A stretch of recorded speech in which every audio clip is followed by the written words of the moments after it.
Bom, então, como bem vamos a gravar, bem-vindas a todos e a todos a este webinar do NAR, que esta vez vou ser eu a apresentar um pouco, porque o Pedro Pereira é um colega que faz pesquisa em âmbitos muito perto aos meus. É um grande prazer para mim apresentá-lo e poder ouvir o seu novo trabalho, que é sobre o culto à Nossa Senhora da Saúde. E o Pedro vem de publicar justo nestes dias um livro. Podes mostrar-nos, Pedro, que tem o título da conferência também, Em Busca da Saúde, o culto da Senhora da Saúde numa perspectiva antropológica, que está publicado pela editora Rumos. Se pode comprar também online, Pedro? Sim, sim, sim. Ah, ok, fantástico. E, bom, o Pedro é professor adjunto no Instituto Politécnico de Viana do Castelo e é um membro do CRIA desde muitos anos, e também é um membro muito ativo do NAR. E tem feito umas pesquisas etnográficas muito interessantes sobre a Nossa Senhora de Fátima. Eu acho o primeiro antropólogo que publicou, de facto, uma etnografia sobre peregrinações a pé a Fátima, que tem o título de Peregrinos, um estudo antropológico das peregrinações a pé a Fátima, das edições do Instituto Piaget. O Pedro é um dos heróis que acompanhou caminhando justamente os peregrinos para Fátima, então é um destes etnógrafos hardcore que realmente fazem o terreno, que nem sempre é o caso na antropologia da religião. E logo começou uma pesquisa sobre a Nossa Senhora da Saúde, do qual nos vai a falar. Então, sem dizer mais coisas, deixo a palavra ao Pedro, que vai falar mais ou menos durante 40 e 45 minutos, e depois teremos o debate, e os convido a participar no debate de forma presencial e não tanto através da chat, porque é mais fácil para todos seguir e também para o Pedro responder, não é? Pedro, se me permites, quando estamos nos 40 minutos, vou dar-te um aviso para que saibas mais ou menos quando está chegando o momento de ir às conclusões. E nada, te deixo a palavra. Muito, muito obrigada de estar conosco hoje. Boa tarde a todos, agradeço a vossa presença. Agradeço naturalmente o convite que me foi feito pela Eugénia, o Anastásio e a Ana, que me apresentou, e pelas palavras simpáticas que preferiu sobre o meu trabalho. Felicito também o NAR pela iniciativa, por ter reencantado, este grupo de colegas ter reencantado o NAR, que acho que foi particularmente interessante, e tenho assistido aos webinars que posso, e com bastante gosto e agrado. Aquilo que eu faria, se estiverem de acordo, eu tenho apenas, para além do primeiro PowerPoint inicial da apresentação, tenho 2 PowerPoints para apresentar. Eu se calhar apresentaria já os 2 PowerPoints e depois retiraria, e não tenho mais nada para apresentar PowerPoint, e talvez ficasse já resolvida essa parte, não é? Então farei isso, não se importarem. Acima de tudo, estes 2 PowerPoints servem para dar conta da dimensão do culto à Senhora da Saúde, portanto é isso que irei falar, Em Busca da Saúde, essa procura da saúde através da religião e através do culto mariano, e em particular através dessa invocação do culto mariano, que é a Senhora da Saúde, e dou-vos conta dos lugares de culto da Senhora da Saúde que há em Portugal. A dimensão, de facto, como vou procurar mostrar, bastante acentuada. estes são todos os lugares de culto, são 317, aqueles que eu encontrei, e depois aqui coloquei os lugares onde fiz trabalho de terreno, que foram aproximadamente 7 dezenas, 79 lugares, portanto um bocadinho mais, e digamos, é de alguma forma este enquadramento geral, e este mapeamento que queria de facto apresentar-vos, esta dimensão gráfica serve para reforçar de facto essa dimensão significativa do culto em Portugal, tornando, a meu ver, como vou procurar mostrar, um dos maiores cultos que existem em Portugal. Naturalmente que Fátima está num outro patamar, mas é um dos maiores cultos que há em Portugal. E portanto podemos voltar ao mapa se quiserem mais tarde, no processo de discussão, mas para já aquilo que faria era retirar o PowerPoint e ficar apenas sem PowerPoint e tentar apresentar-vos então algumas ideias sobre este culto e sobre o enquadramento geral, não é, que queria de facto fazer. Eu, como disse, eu tenho um interesse particular pelo culto mariano em Portugal.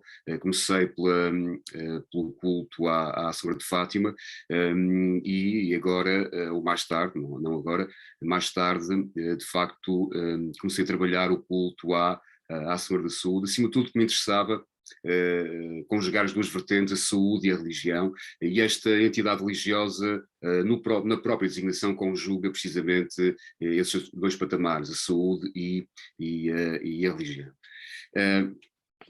Para fazer esta abordagem, aquilo que me proponho é, em primeiro lugar, procurar situar este culto naquilo que eu chamo uma categoria difusa, que é da religião popular, e em seguida situá-lo numa categoria abrangente, que é a categoria do culto mariano, que de facto é bem mais abrangente. E depois apresentarei, naturalmente, as principais conclusões do trabalho que realizei. De qualquer forma, ainda nesta fase mais preambular, queria só reforçar, e sendo precisamente num evento organizado pelo Núcleo de Estudos Antropológicos da Religião, queria reforçar, de facto, a atualidade do fenómeno de religião e a pertinência, de facto, do seu estudo. A meio do século XX, o escritor e pensador André Malraux preferiu uma frase famosa, que certamente uma boa parte conhece, que é o século XXI será religioso ou não será? Ora, de facto, aquilo que diz o Malraux é que nunca terá dito essa frase, mas disse precisamente nessa altura algo relacionado com a religião, que eu vou recuperar um bocadinho mais à frente. Efetivamente, esta frase do século XXI, será religioso ou não será, é uma frase que, para um antropólogo da religião, vamos dizer assim, daria jeito, não é? Porque permitiria, de alguma forma, sustentar, ainda que literariamente, o interesse pelo estudo do fenómeno religioso. Voltarei àquilo que disse, efetivamente, o Malraux um pouco mais à frente. Como sabemos, o estudo do fenómeno da religião exige, naturalmente, que possamos pensar neste idear das crenças religiosas, que naturalmente recorrem a outro mundo, mas situá-las, de facto, como um fenómeno social, do aqui e agora, que é influenciado e que influencia as mais diferentes dinâmicas sociais dos lugares, onde se produzem e se reproduzem aquilo que são os seus discursos e as suas práticas. E se, de facto, como sabemos, estamos perante um mundo em acelerada mudança, também essa mudança traz consigo mudanças nas concepções e nas práticas da própria religiosidade. Aquilo que é uma expressão dessa mudança pode ser traduzida num verso do poeta português Luís de Camões, que aquilo que diz é algo do género: todo o mundo é composto de mudança, num poema chamado Mudam-se os tempos, mudam-se as vontades. Ora, aquilo que parece acontecer, pelo menos no caso português, é que a vontade religiosa, vamos chamar-lhe assim, não terá mudado. Ou seja, a presença da religião parece, de facto, claramente presente, apesar das profecias anunciadas da morte de Deus, apesar do desencantamento do mundo, aquilo que parece acontecer, de facto, é que a presença religiosa é evidente. Aliás, mesmo com os desenvolvimentos de caráter biomédico que, nomeadamente neste início do século XXI, são acentuadíssimos, isso não fez diminuir o interesse por entidades religiosas que pudessem fazer face a situações de saúde. Mas, de facto, o que é que diz o Malraux, nesse texto de metade do século XX? Aquilo que ele diz é que o drama da civilização do século das máquinas não é ter perdido os deuses, pois perdeu-os menos do que aquilo que diz. Foi ter perdido a noção profunda do que é o ser humano. Eu deixaria a noção profunda do ser humano para uma outra discussão, para um outro webinar.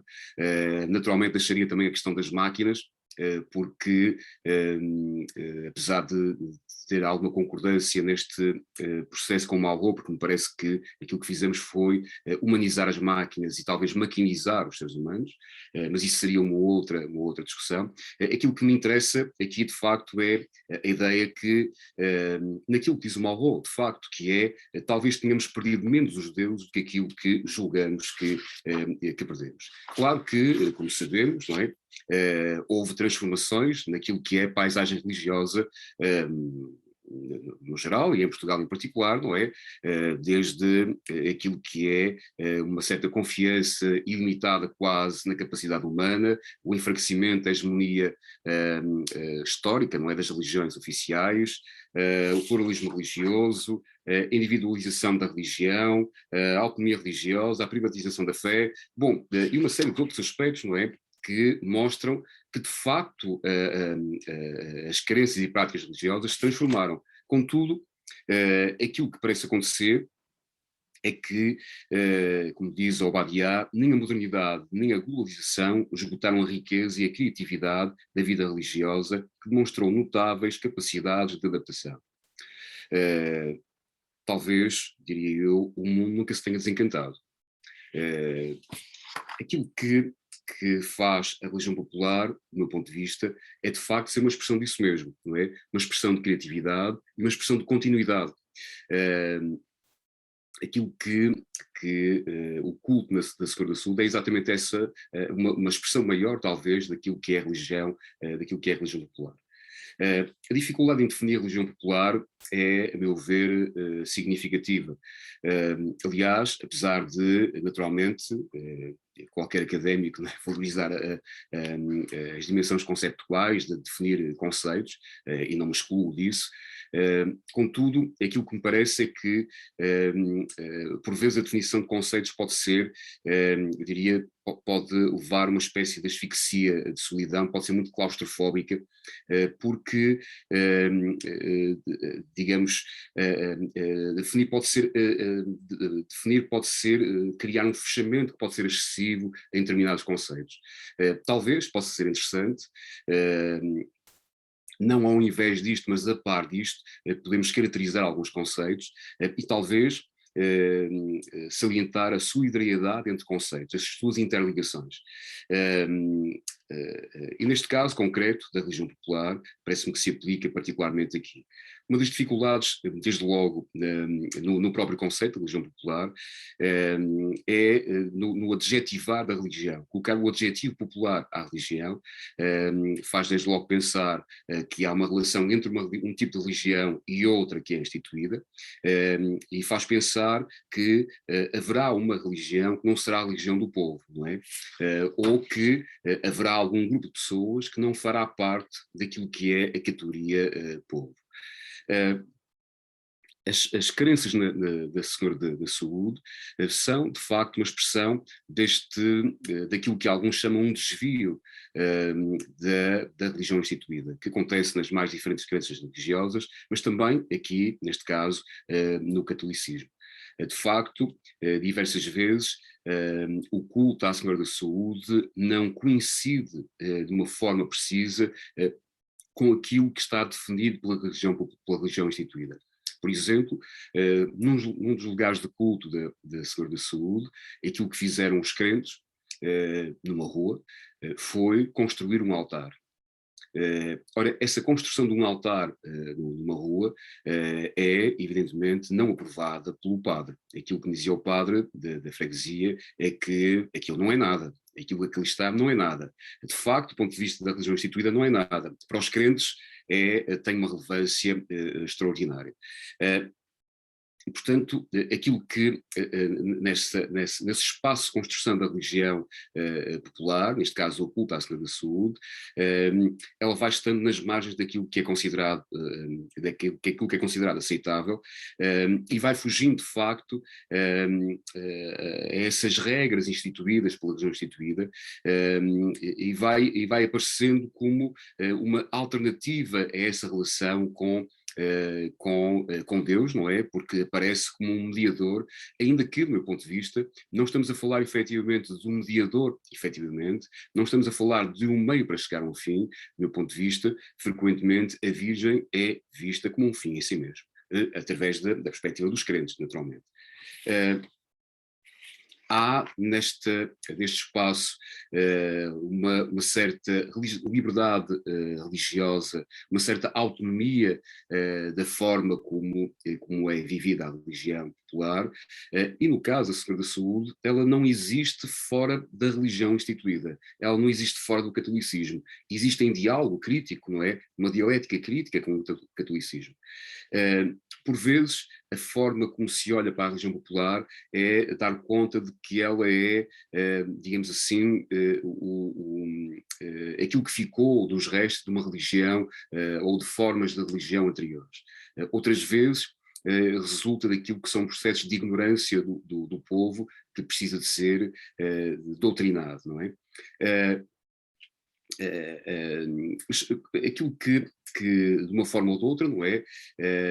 Aquilo que é anterior ao cristianismo e aquilo que são os desvios da doutrina não são uniformes, não é? Ou seja, talvez o que faça mais sentido, do meu ponto de vista, seja não tanto falar de uma religião popular, mas talvez seja mais interessante falar de religiões populares, porque aquilo que são crenças anteriores tem uma grande diversidade, variações geográficas, culturais, etc.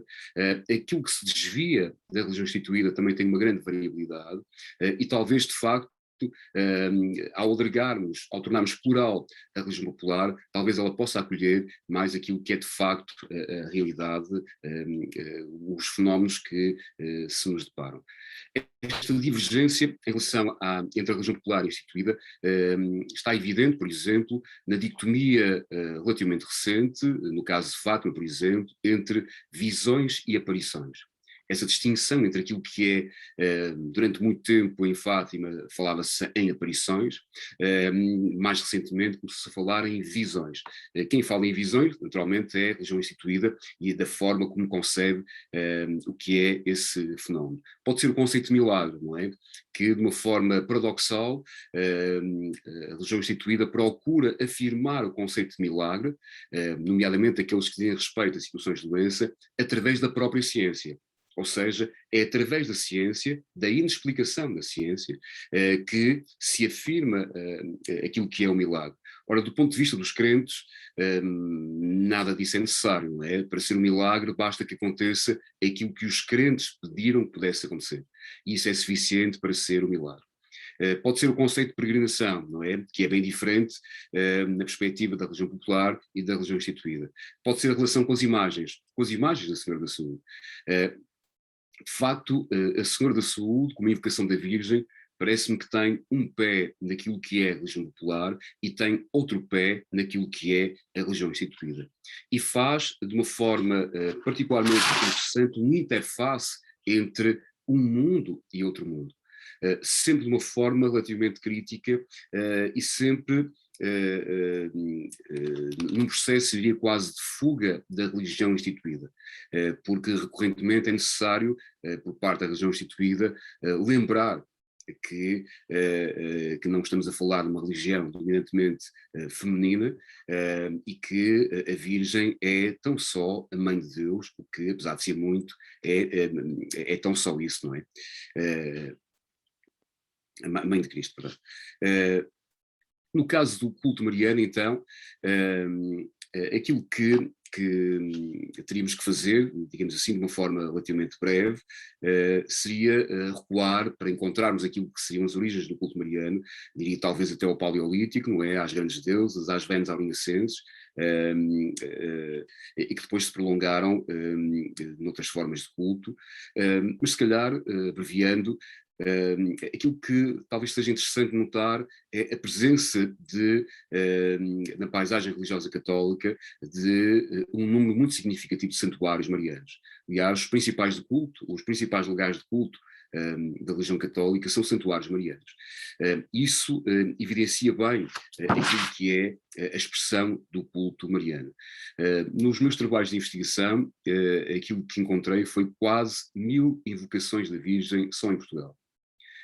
Tal como a Senhora da Saúde, Fátima, das Dores, etc., quase 1000 invocações. Isto é bem significativo daquilo que é essa dimensão.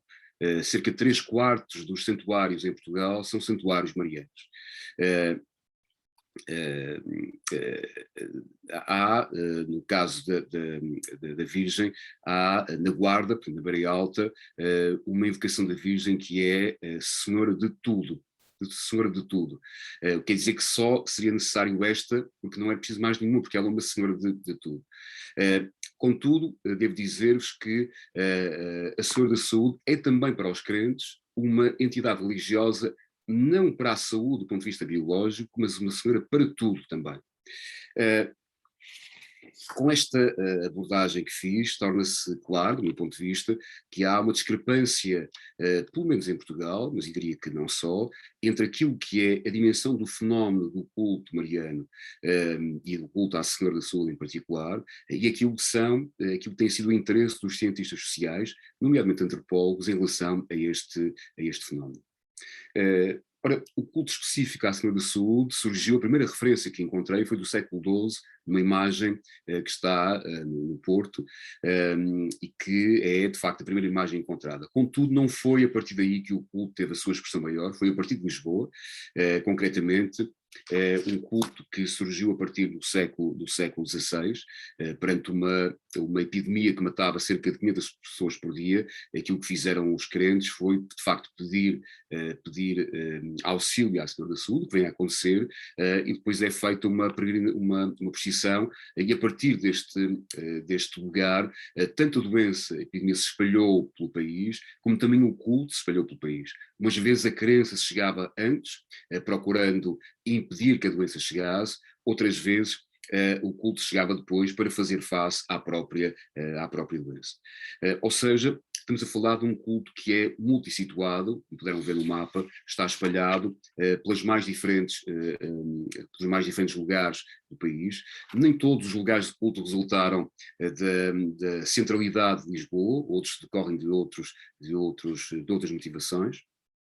E é um culto que não se restringe unicamente a Portugal, espalhou-se por outros lugares, por Espanha, por França, do outro lado do Atlântico, provavelmente levado pelas migrações portuguesas e espanholas para o continente americano, e portanto é um culto que tem uma abrangência efetivamente bastante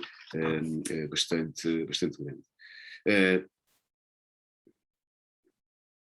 Quais são os aspectos principais que me parecem razoáveis, não é, ser abordados aqui agora relativamente a este fenómeno especificamente? Na estrutura argumentativa que queria apresentar, eu começaria por uma expressão que me foi contada, me foi dita diversas vezes, acima de tudo por crentes, mulheres, e que, particularmente uma delas, o contexto em que me disse foi bastante marcante, e que foi dizer-me: conto-lhe a minha vida. Estou recordado particularmente de uma crente na Ponte da Barca ter-me dito precisamente isso: conto-lhe a minha vida. Esta crente, a quem morreram 2 filhos, com cerca de 30 anos, levou levou até ao extremo, digamos assim, a minha resiliência explicativa, de procurar explicar aquilo que lhe aconteceu. Eu entrevistei esta senhora na sua casa, que vou chamar Maria. Maria porque ela de facto chama-se Maria, mas Maria porque permite também que eu possa não identificar de alguma maneira. No lugar em que eu entrevistei, estava também o seu marido, portanto o pai daqueles 2 filhos, e que eu de facto não entrevistei. Eu queria ter aqui como ponto de partida, como alfa e ômega, como alfa esta minha entrevistada, que será, digamos, o central daquilo que vou abordar, e como ômega aquilo que é uma referência ao seu marido, que eu não entrevistei, e sobre o qual queria dizer alguma coisa na parte final desta minha intervenção. Este pronome lhe, conto-lhe, este lhe é particularmente polissémico, não é? Porque permite-se a mais do que um desdobramento, que é aquilo que irei procurar fazer, um desdobramento por semelhança, porque a vida que ela contava, ou que ela contou, era a vida que contava claramente à Senhora da Saúde, portanto, à dimensão religiosa, mas era a vida também que ela contou, neste caso o antropólogo, e também por essa via à própria ciência. Aliás, aquilo que pude notar ao longo destas entrevistas, não apenas neste trabalho, mas noutros, mas aqui é o que nos interessa, é que há uma vontade muito grande das pessoas contarem a sua vida, de falarem sobre a sua vida, não é? De se dizerem. Aquilo que parece difícil, mesmo na atualidade, é haver alguém que tenha disponibilidade, seja por que motivo for, para ouvir as pessoas. Talvez isso não seja recente, não é? Porque se é verdade que podia ser difícil alguém ouvir esta senhora que perdeu 2 filhos, há uma pequena história, um pequeno conto de um autor chamado Chekhov, um autor russo, esse conto chama-se Saudade, que é a história de um cocheiro, estamos no século XIX, de um cocheiro que perde o seu filho e que tem vontade de contar a sua perda, mas ninguém tem disponibilidade para ouvir, porque as pessoas que ele transporta têm todas muita pressa, e ele acaba por contar a sua história, a sua desgraça, à égua. Ora, aqui talvez o antropólogo ou eu, não é? Para não estar a solicitar a vossa companhia nesta a proximidade animal, eu fiz o papel de égua, que foi ouvir apenas, não é? Acima de tudo aquilo que ela tinha para dizer. O segundo desdobramento é um desdobramento por diferença, que é de facto a vida não contada. A vida não contada é a vida deste homem, que não me contou a sua vida, e que deixarei para a parte final naquilo que decidi designar como outro lugar, que é falar sobre o seu silêncio, que está, digamos, na fronteira entre aquilo que é a abordagem científica e outra abordagem que eu não sei onde a colocar. Concretamente em relação ao processo de pesquisa, tal como disse, e não vou alongar muito mais, depois na discussão podemos dissecar um bocadinho melhor isto. Eu fiz trabalho de terreno em 79 lugares do país, alguns estive diversas vezes, fiz entrevistas, algumas mais curtas, outras mais longas, as mais longas a cerca de meia centena de pessoas, privilegiadamente mulheres, mas não só. E de alguma forma foi esta estrutura simplificada, este itinerário terapêutico que me permitiu construir o trabalho. A proximidade entre a religião e a saúde na Virgem não é algo recente, não é? Como sabemos, encontramos essa proximidade na Antiguidade Clássica, desde o Antigo Próximo Oriente, encontramos essa proximidade, seja em civilizações como a Mesopotâmia, o Egito, Grécia, Roma, essa proximidade encontramos no Antigo Testamento também, no Novo Testamento, está de facto presente ao longo de todo o desenvolvimento do cristianismo, essa proximidade entre religião e procura de saúde está efetivamente presente. Aquilo que é interessante de facto, e reforçaria isto, é chegarmos ao século XXI e realmente notarmos que, apesar dos desenvolvimentos da biomedicina, que têm sido profundamente significativos, o recurso que as pessoas fazem a crenças religiosas, nomeadamente esta entidade, continua efetivo e é particularmente sustentado. Aliás, em alguns lugares de culto podem estar 30, 40, 50 mil pessoas. E a procura é a mesma busca de saúde, não é? Portanto, o desenvolvimento da biomedicina não veio, de forma alguma, anular aquilo que é o uso da religião para fazer face a situações de doença e para promover a saúde, ou seja, em busca da saúde. No culto específico da Senhora da Saúde, estes crentes, aquilo que fazem é, a meu ver, algo interessante, porque eles procuram, de facto, conciliar aquilo que é o campo da biomedicina e procuram entre aqueles que são médicos, enfermeiros, etc., procuram vê-los como agentes que vão tratar do corpo, e fazem, não excluem de forma alguma isso, e também não excluem os agentes da religião instituída, através de padres e não só, onde procuram, nomeadamente, o tratamento, se quiserem, da alma, ou a salvação da alma. E, portanto, não há nenhuma exclusão destas duas áreas. Aquilo que parece acontecer é que tanto uma como a outra pecam por estreiteza. São estreitas, não é, para estes crentes. São estreitas porque o reducionismo biomédico, no limite, pode desumanizar as pessoas, porque não considera alguns aspectos que são relevantes destes crentes, e, por outro lado, porque na religião instituída, de facto, Deus aparece como um ser excessivamente distante, o que exige mediadores, mas estas pessoas não querem uma mediação que faça com que aquilo que vai ser retribuído seja numa outra vida. Não querem a saúde numa outra vida, querem a saúde nesta vida, do aqui e agora. Como lembrava o William Christian, aquilo que ele dizia, na religião instituída há uma espécie de cegueira, principalmente em relação à parte mais pessoal ou útil da religião popular. E parece-me que o William Christian está a dizer algo de facto relevante, que é a utilidade da religião popular. Não é? Essa utilidade para fazer face a problemas do aqui e agora, podem ser a doença ou podem ser outros problemas. Então, aquilo que fazem estes crentes, do meu ponto de vista, é não quererem que o seu discurso seja silenciado. Porque a biomedicina aquilo que faz é, a meu ver, para estes crentes, é prometer o tratamento do corpo em troca de inscrever a sua verdade nestes crentes. E a sua verdade é uma ressignificação do seu discurso e aquilo que é o conhecimento destes crentes passa a ser crenças, com a dimensão que desvaloriza, não é? Aquilo que é o seu conhecimento. E, por outro lado, há uma ressignificação da sua própria identidade, que passam a ser pacientes, passam a ser utentes, passam a ser doentes, ou passam a ser, por exemplo, clientes.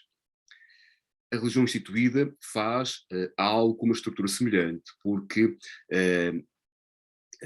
aquilo que prometem é que, em troca da salvação da alma, também querem efetivamente inscrever o seu discurso de verdade nestes crentes. E então há uma ressignificação do seu discurso. E aquilo que é o conhecimento destes crentes passa a ser superstição. Aquilo que é a identidade destes crentes passam a ser leigos. Então, de uma forma ou de outra, esta estreiteza, não é, faz com que o espaço digamos, o discurso de voz destes crentes seja efetivamente bastante reduzido. Há quase que um desaparecimento da própria identidade da pessoa na relação com médicos, não é? Quase que nos faz lembrar quando a Margarita Yourcenar coloca o Adriano, as memórias nas suas memórias, a dar conta da dificuldade que é permanecer imperador ou até permanecer homem quando estou perante um médico, não é? Ou seja, essa dificuldade, se quiserem, esse anulamento, porque há uma diminuição da identidade enquanto pessoa, não é? Há uma virtualidade, não é? Podia ser, no passado, o doente papel ou doente virtual, que faz com que a própria pessoa possa, efetivamente, desaparecer. Estes crentes procuram afirmar o seu discurso, seja no hospital, seja no santuário, que se constituem como arenas de discurso. No caso do hospital, a forma como afirmam o seu discurso é atuando no hospital, por exemplo, levando imagens para o hospital, por exemplo, rezando no próprio hospital, por exemplo, pedindo à Senhora da Saúde para eliminar as mãos dos médicos. Ou deslocando o lugar da cura também para outro lugar, por exemplo, para o santuário. Mas nos santuários, aquilo que fazem estes crentes é, por exemplo, pagar promessas sem assistir às missas, sem assistir às cerimónias que estão instituídas. É, por exemplo, assistir a missas, mas ao invés de estar a seguir toda a narrativa oficial, poder estar a falar mentalmente com a Virgem. Como dizia uma crente, enquanto a missa está a decorrer, eu fico a olhar para a Senhora da Saúde e começo a falar com ela. Começo a contar os meus problemas. Então estão já nessa afirmação da sua identidade, a procurar ter voz e a procurar encontrar forma também de aliviar o seu sofrimento. Porque, de facto, o sofrimento, ainda que não seja um motivo exclusivo, é um motivo de grande relevância para estes crentes recorrerem à Senhora da Saúde. Claro que os crentes continuam a usar a biomedicina, claro, para aliviar a dor, sem a menor dúvida, e fazem-no efetivamente.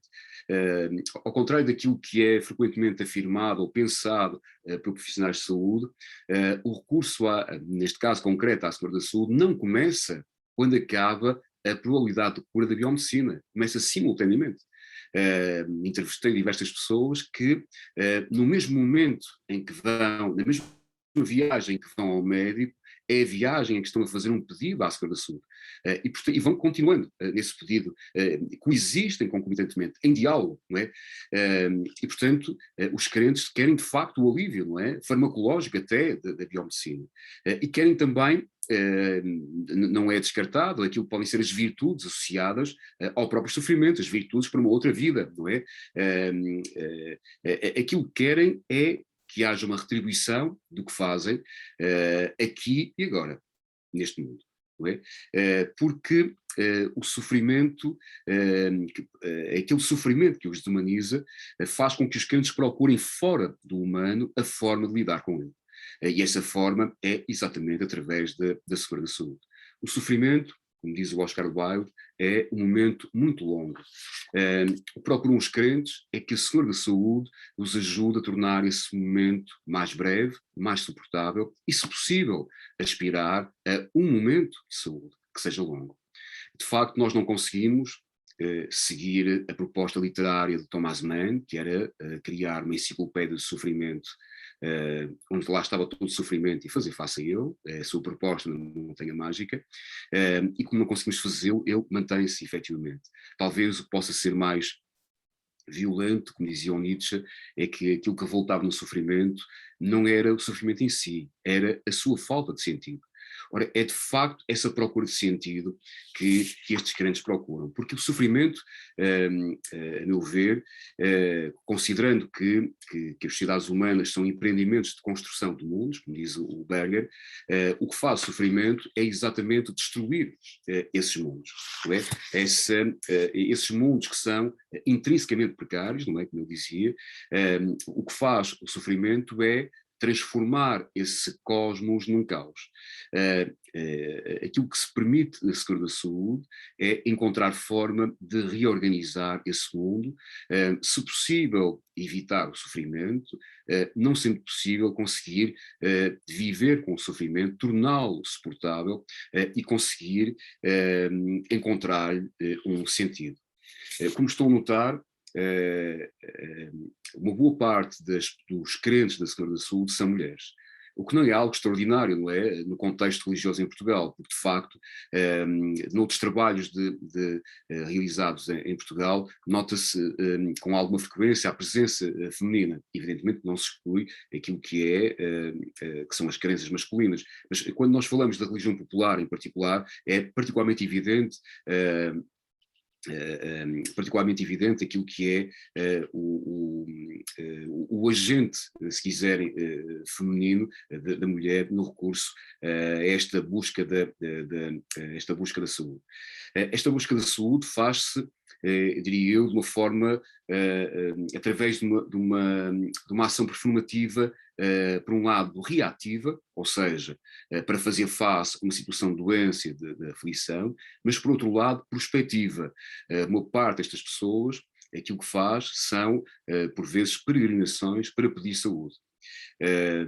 Próximo da Póvoa de Varzim, há uma peregrinação que é feita todos os anos, em que as pessoas andam 7 quilómetros, cerca de 7 quilómetros, e o objetivo é chegar ao Santuário da Senhora da Saúde e pedir saúde por mais um ano.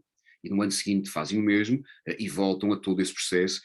Não que, em alguns casos, tenham alguma doença, parte das vezes não têm, as pessoas que eu acompanhei. Mas aquilo que procuram é exatamente evitar que a doença possa aparecer, que o sofrimento possa aparecer. A forma como estas mulheres buscam a saúde é através de um investimento de poder na Senhora da Saúde. Esse investimento de poder na Senhora da Saúde faz-se de várias formas, faz-se rezando, naturalmente, não é? Mas também falando. E falando de que forma, como dizia uma das minhas entrevistadas, assim como eu estou a falar com o Senhor. Falando, conversando. E prometendo, que pode ser prometer uma vela apenas, pode ser fazer um percurso de joelhos. A promessa é aquilo que vai naturalmente fazer, a promessa no sentido do Marcel Mauss, não é? Faz com que aquilo que é dado nunca se separe de quem é dado, não é? Nesta troca, nesta dádiva contra dádiva, e a promessa é também uma forma de investir poder na Senhora da Saúde para ela agir sobre o mundo do próprio crente. Por outro lado, este investimento de poder faz também na forma como os crentes se dirigem ao santuário, aos santuários da Senhora da Saúde, que geralmente podem ser lugares às vezes altos, não é? Mas acima de tudo, lugares com alguma beleza, mas acima de tudo são lugares que são uma espécie de axis mundi, não é? São lugares de centro do mundo em que, para estas pessoas, é o lugar privilegiado para ter acesso a processos de cura. Há de alguma forma, um magnetismo espiritual nestes lugares que atrai os crentes e que vem aqui o lugar privilegiado para, efetivamente, fazer face às suas situações de sofrimento e de doença. Esta Senhora da Saúde é dominantemente uma entidade religiosa local. A sua expressão não é nacional, digamos assim, não é internacional, é dominantemente local. O que faz com que, numa ação profundamente comunitarista, toda a comunidade invista o seu tempo, o seu dinheiro, a sua afetividade para preservar a presença desta entidade, através de honrar com uma festa, por exemplo, e de a singularizar. Há algo que me parece interessante, que é, na racionalidade destes crentes, é perfeitamente conciliável o uno com o múltiplo. Ou seja, para eles é claro que estamos a falar da Virgem, sempre da Virgem, mas ao mesmo tempo aquilo que eles dizem é que a Senhora da Saúde, o seu lugar, é uma Virgem diferente das outras. Mas mais do que isso, eles sabem que não há uma Senhora da Saúde, há 300, não é? Alguns não saberão a dimensão, não é? O número, mas sabem que há muitas. Contudo, aquilo que me afirmavam recorrentemente é: a nossa é a nossa. Esta coexistência entre aquilo que é o local e o global, aquilo que é o uno e o múltiplo, que pode, do ponto de vista de uma outra racionalidade, se apresentar como uma contradição, aqui, de facto, não há qualquer forma de contradição nesta abordagem explicativa. Claro que depois de investir poder na Senhora da Saúde, é necessário absorver esse poder. A forma como parece que os crentes absorvem este poder é através de duas ações principais. A primeira é a idealização daquilo que são as duas características principais da Senhora da Saúde. Por um lado, a maternidade e, por outro lado, a saúde, que irei falar em seguida. Por outro lado, a forma de transferir, de absorver esse poder investido, faz-se através daquilo que eu proponho chamar uma homologia de poder, sobre o qual irei falar já a seguir. Relativamente à idealização da Senhora da Saúde através da maternidade. Para elas, para estas crentes, a Senhora da Saúde é uma mãe. Aliás, recorrentemente tratam-na apenas por mãe. Vou falar com a minha mãe, diziam diversas vezes. Não que duvidem daquilo que é, digamos, o poder de Deus, de forma alguma, não é? Está sempre presente, não excluem de maneira nenhuma. E da sua responsabilidade para o início e para o fim do sofrimento, para o início e para o fim da vida, claro. Contudo, para estas pessoas, a Senhora da Saúde é uma mãe ideal. E essa mãe ideal é aquela que tudo faz na sua atuação para proteger os seus filhos, para lhes poder garantir, no limite, uma saúde absoluta. Há, nesta idealização da maternidade, uma frequente analogia entre a Senhora da Saúde e a crente mãe, seja porque frequentemente estas crentes são mães, seja porque frequentemente sofreram pelos seus filhos, pela saúde dos seus filhos, seja porque frequentemente procuram encontrar formas de fazer face a situações de doença dos seus filhos. E, portanto, Pedro, desculpa, só para dizer que fica mais ou menos 5 minutos. Eu precisava de chegar, desejavelmente, à parte final, onde vou fazer uma pequena leitura, vou procurar abreviar o que vou dizer, para de facto ler esse último texto, que era para concluir, senão não chego ao ômega. Tudo bem, eu te aviso só. Obrigada. Okay, obrigado. A concepção de saúde, a idealização da concepção de saúde é também uma concepção de saúde que não se reduz àquilo que é, se quiserem, uma biologia da saúde, uma ausência de doença, mas é uma concepção de saúde muito próxima daquilo que é a concepção de saúde da OMS. Para estas mulheres, para estas crentes, a saúde, mais do que ser a ausência de doença, é um bem-estar, que é um bem-estar particularmente alargado, que está para além daquilo que é a saúde biológica, que está centrado também no bem-estar da própria família, e, portanto, é uma concepção profundamente alargada daquilo que é a saúde, nomeadamente, e talvez o mais relevante, seja a saúde dos filhos. É algo muito recorrente, esta preocupação com a saúde dos filhos. Na impossibilidade de estas mães alcançarem o ideal de maternidade, isto torna-as também incapazes de evitar todos os sofrimentos dos seus filhos. E por isso é que aquilo que se propõe é tão só encontrar momentos de saúde. Não a atingir uma saúde plena, mas a atingir momentos de saúde.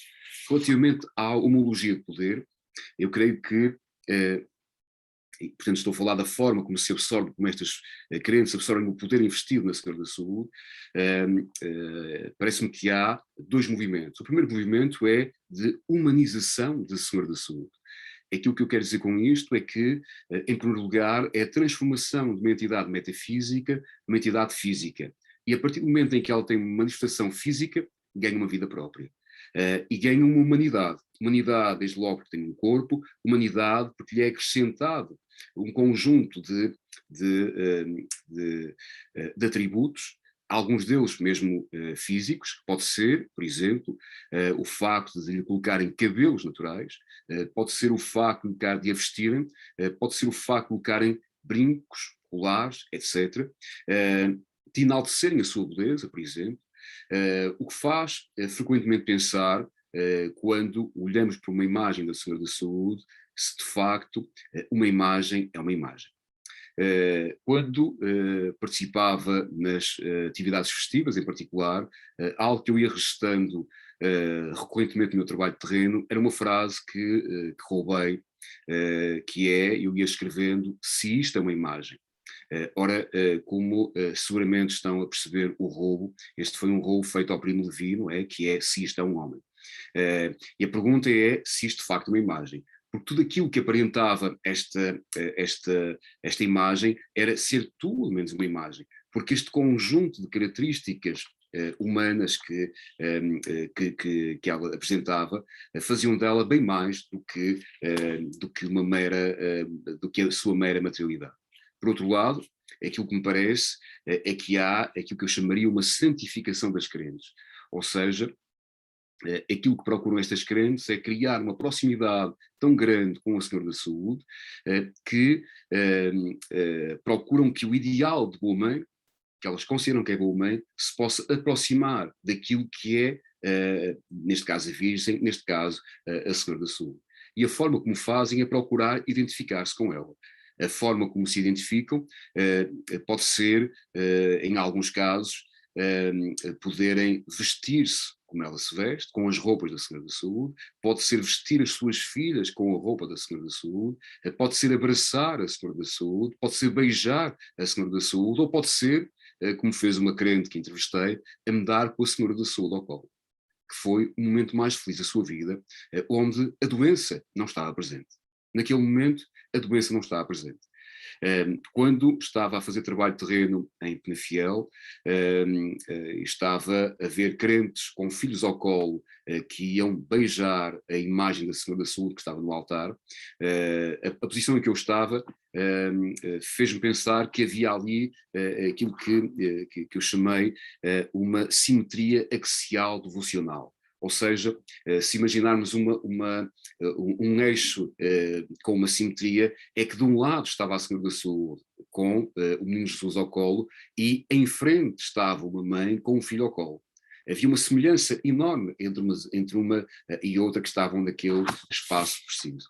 Ou seja, como dizia uma crente, uma mãe numa casa, vejam aqui casa no sentido mais abrangente do que o edifício casa, numa casa, uma mãe é uma Senhora da Saúde. O que me parece é que esta troca simbólica que é feita entre as crentes e a Senhora da Saúde faz com que haja uma espécie de uma comutação de condições, ou seja, as crentes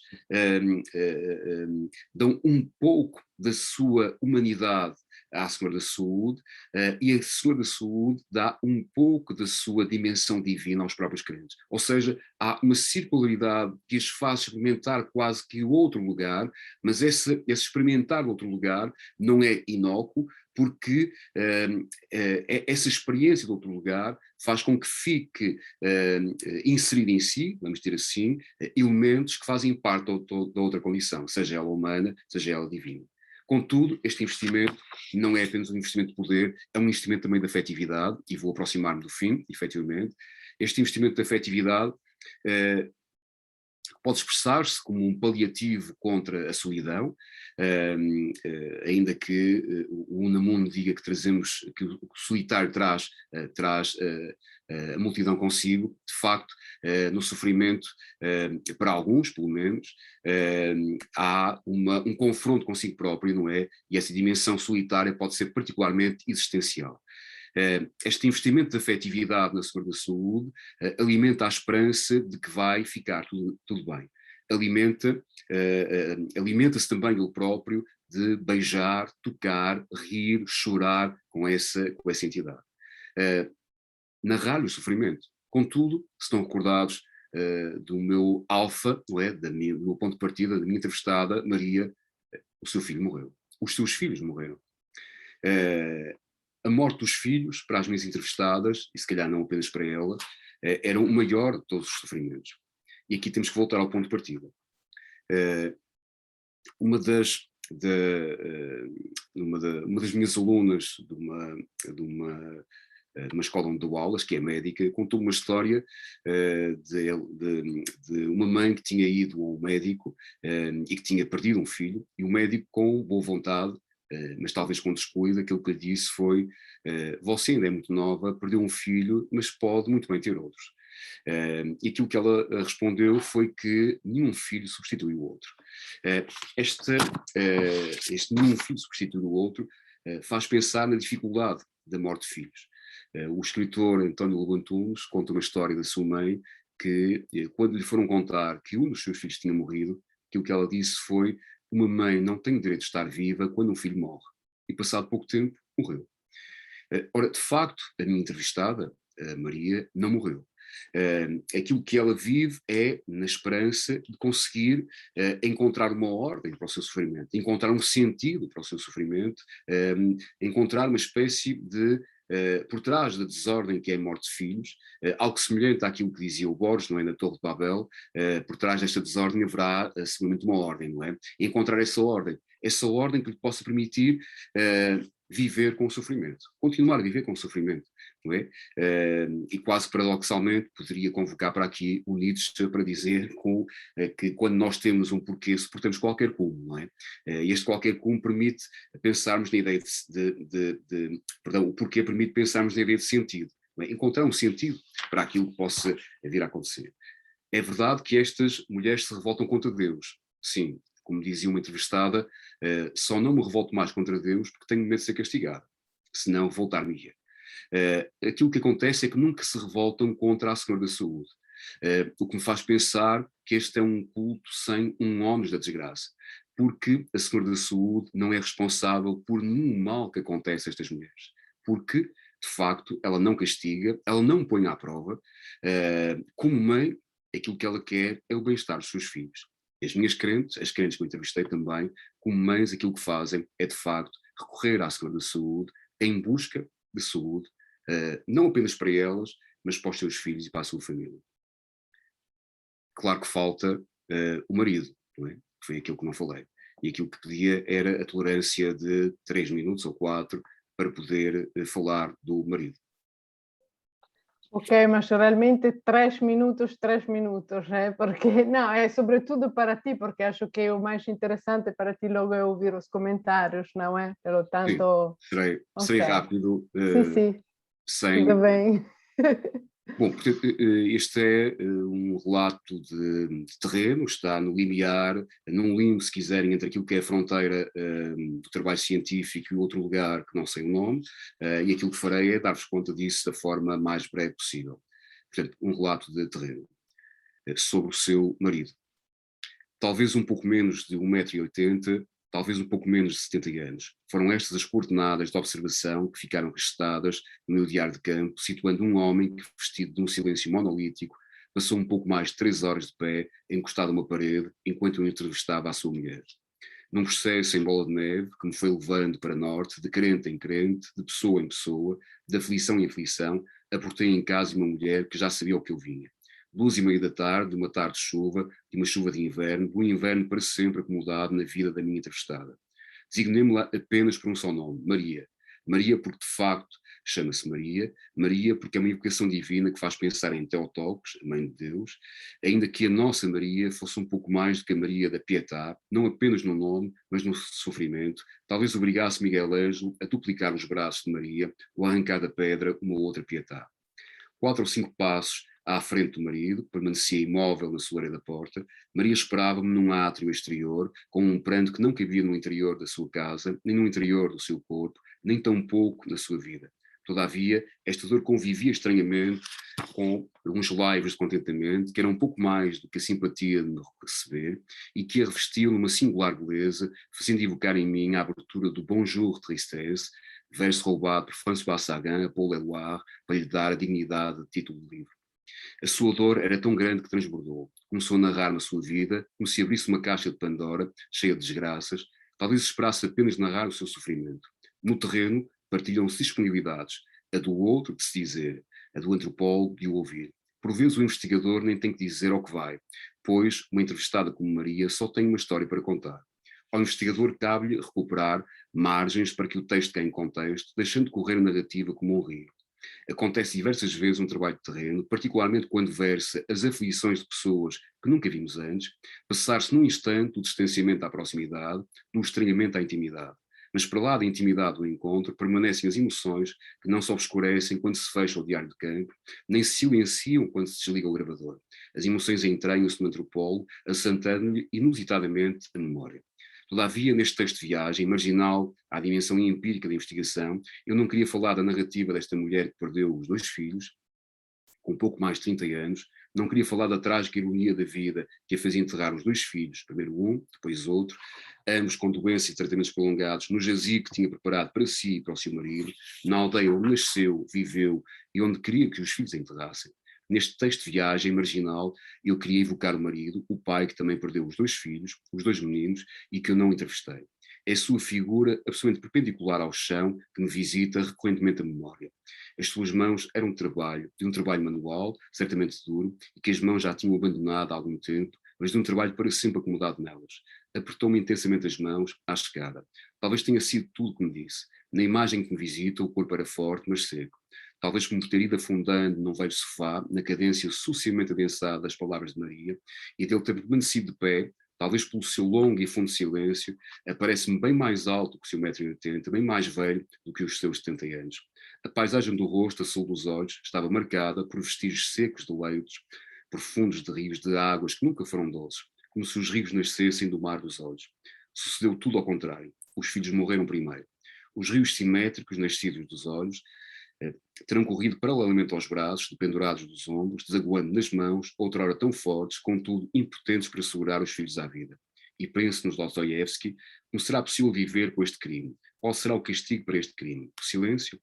É neste mesmo silêncio, que servia como uma espécie de tela, que a mulher pintava os mais vivos e exuberantes sentimentos, e o homem, sempre em silêncio, numa verticalidade maior do que o seu corpo retilíneo, que não parava nos seus pés, nem na sua cabeça, que a maior parte dos cabelos há muito tinham abandonado, bem antes dos seus filhos. Era um silêncio que enchia a marquise onde fiz a entrevista, um silêncio que acomodava todas as palavras da minha entrevistada, desde as mais curtas, que se entrelaçavam em interrupções com os soluços do choro, às mais agudas, não sei se eram a ponta de uma lança, que extravasava as fronteiras da humanidade, ou uma bandeira de uma pátria de revolta. Na despedida, de novo no átrio exterior da sua casa, de novo as nossas mãos se apertaram, agora com maior intensidade.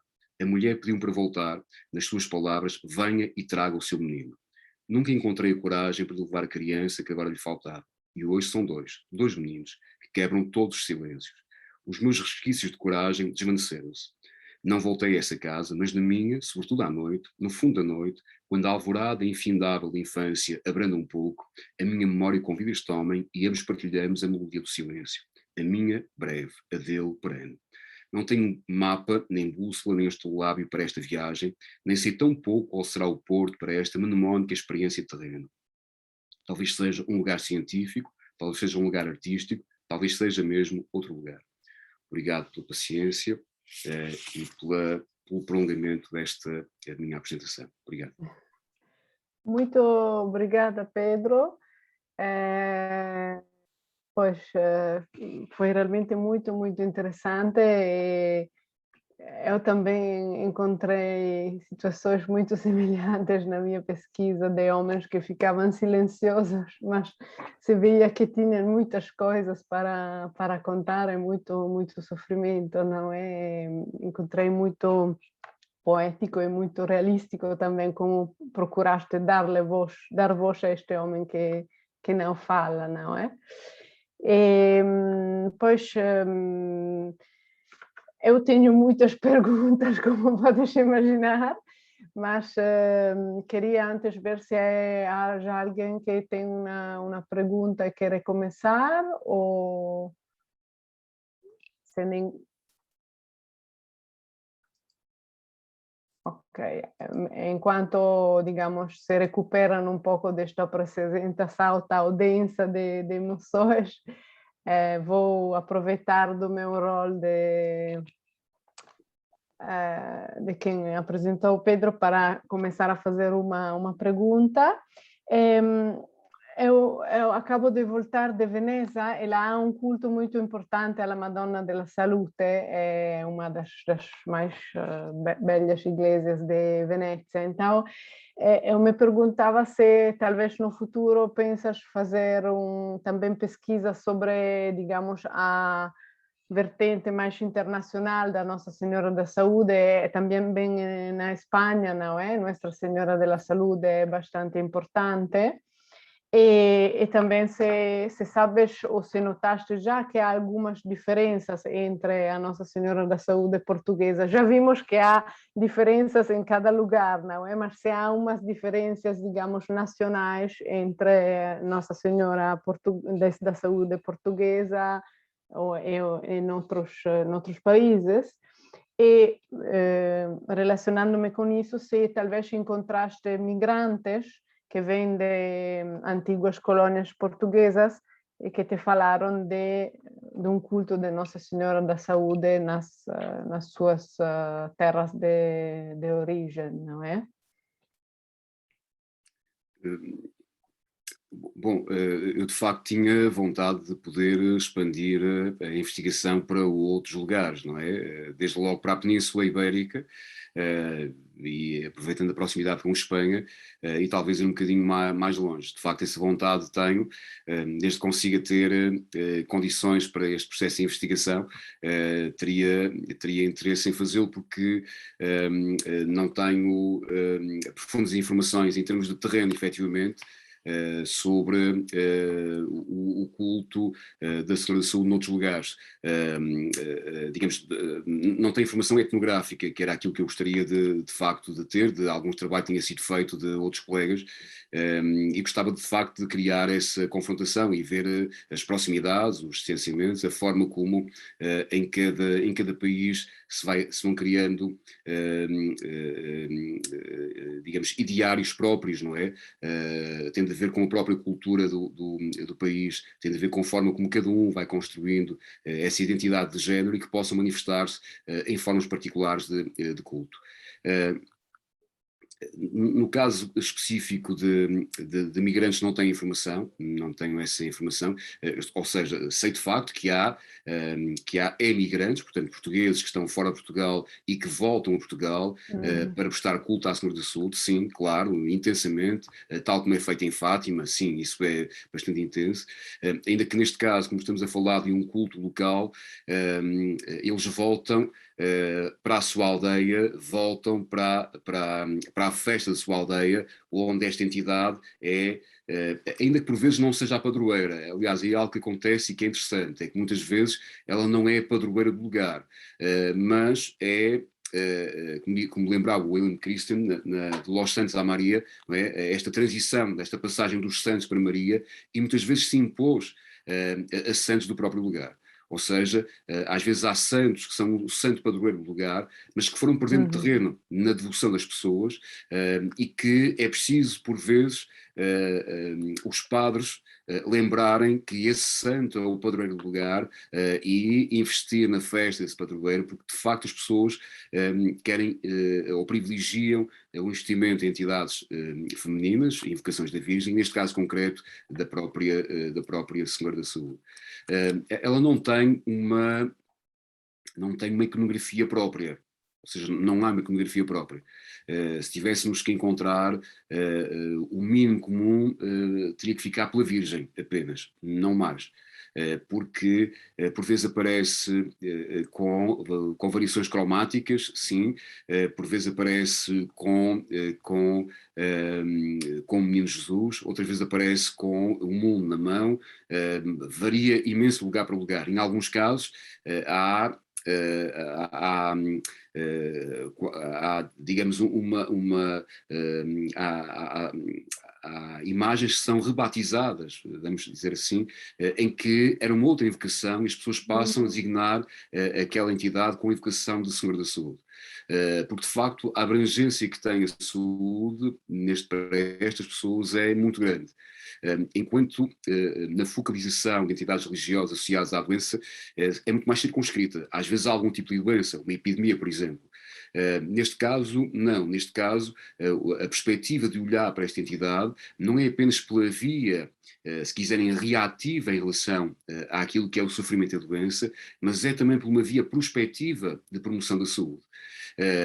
Que faz situar uma espécie de vanguarda das concepções de saúde, não é? Muito próximas da ideia da OMS, muito próximas da promoção da saúde, por exemplo, que estão aqui bem presentes. naturalmente não tem esse nome, não é? Mas a prática, uma prática semelhante. Fazer um percurso, como acompanhei pessoas a fazer, de 7 quilómetros ou outros, para promover a saúde, para evitar que no próximo ano, ou durante o próximo ano, haja algum mal-estar ou alguma doença. Estamos a falar, de facto, de promoção da saúde, não é? E, portanto, esta prática está efetivamente aqui presente, e há, de facto, uma variabilidade muito grande, pelo menos iconográfica, em termos locais. Depois há aspectos, como aqueles que referi, que atravessam os diferentes lugares, não é? Sim, esta abordagem sintetizada de alguma forma daquilo que são algumas conclusões, atravessam a generalidade dos lugares de culto em Portugal, que eu trabalhei, claro. Obrigada. Vou deixar que outras pessoas façam perguntas, eventualmente fazer mais tarde. Gostaria de fazer uma pergunta. Sim, por favor. Bom, em primeiro lugar, parabéns, Pedro, pela investigação. É muito bom saber, eu também investigo sobre religião, mas, no entanto, sobre o Islã, e principalmente sobre convertidos ao Islã.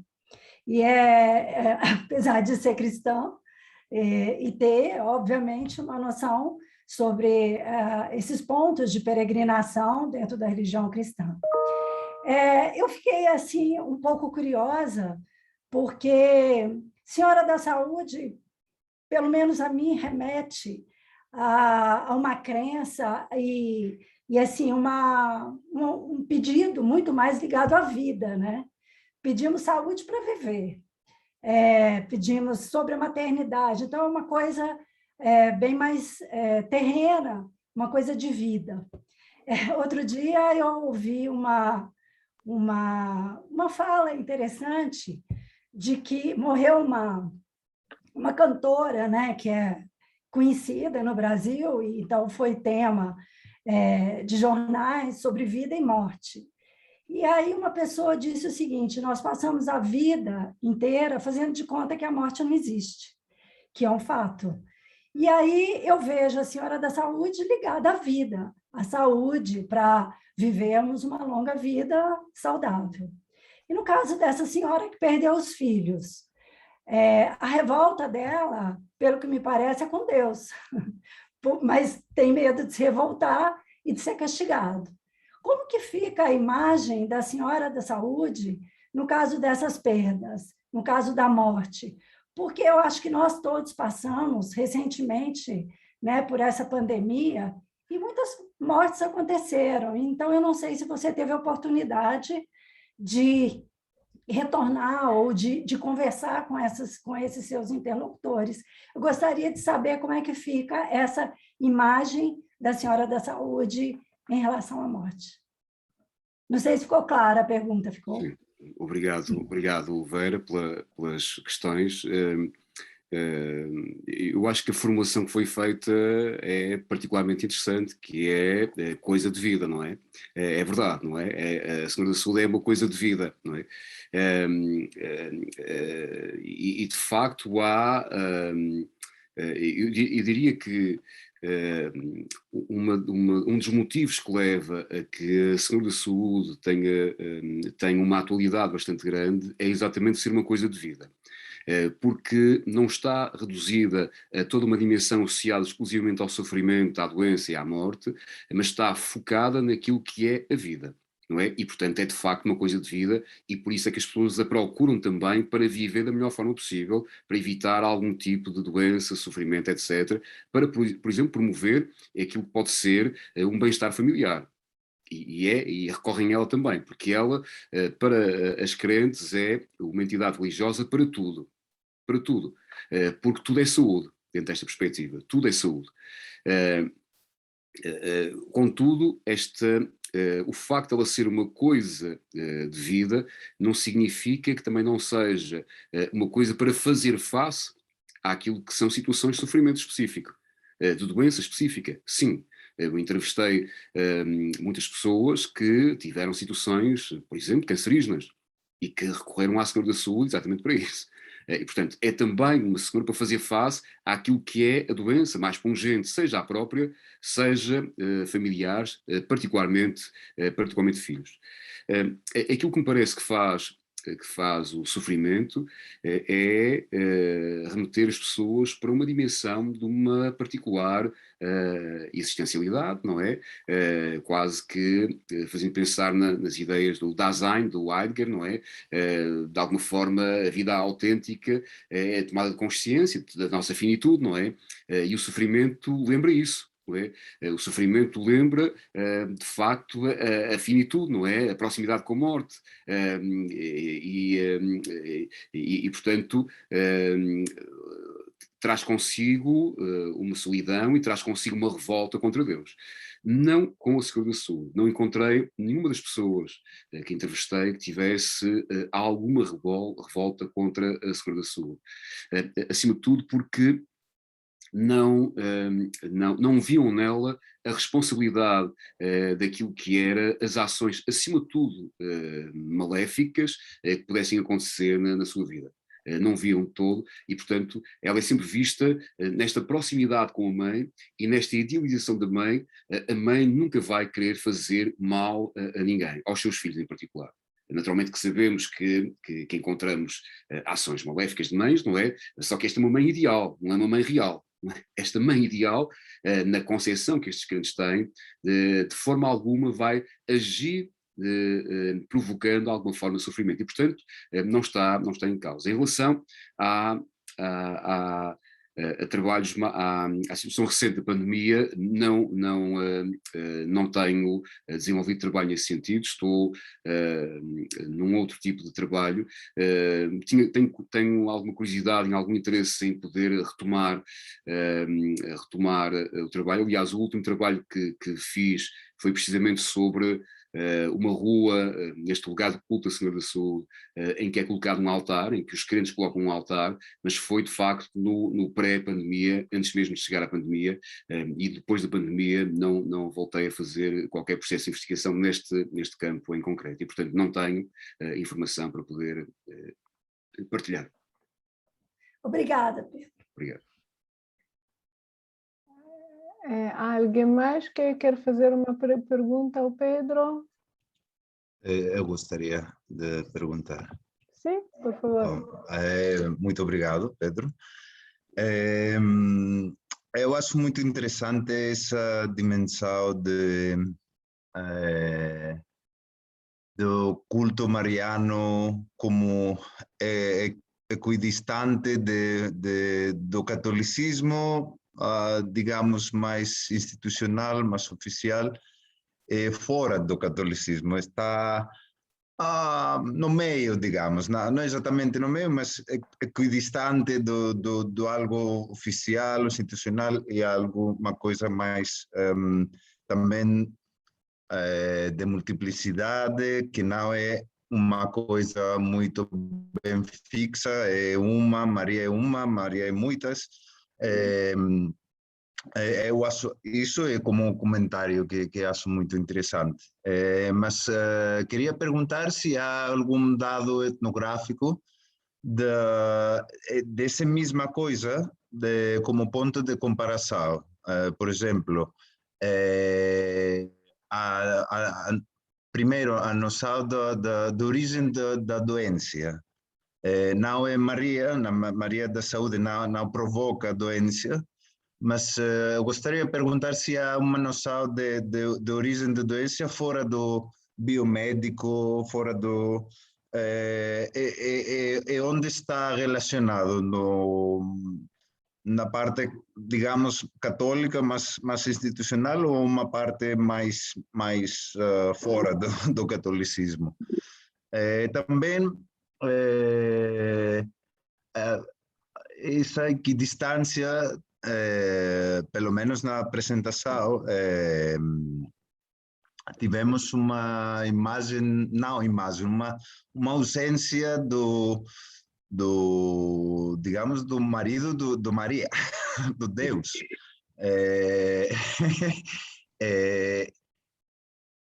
Há uma comparação nos sujeitos etnográficos há um discurso de comparação do Deus e Maria, ou é, digamos, também como se fora um marido morto, ou muito distante, ou muito ausente da vida cotidiana, mas religiosa também.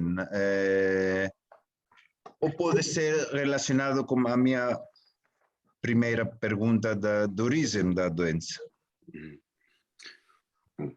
Obrigado, Anastácio, pela simpatia do comentário e pelas questões.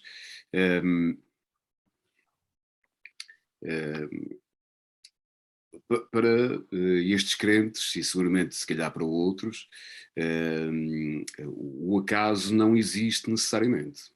O acaso não existe. Ou seja, é preciso encontrar um sentido para aquilo que está a acontecer.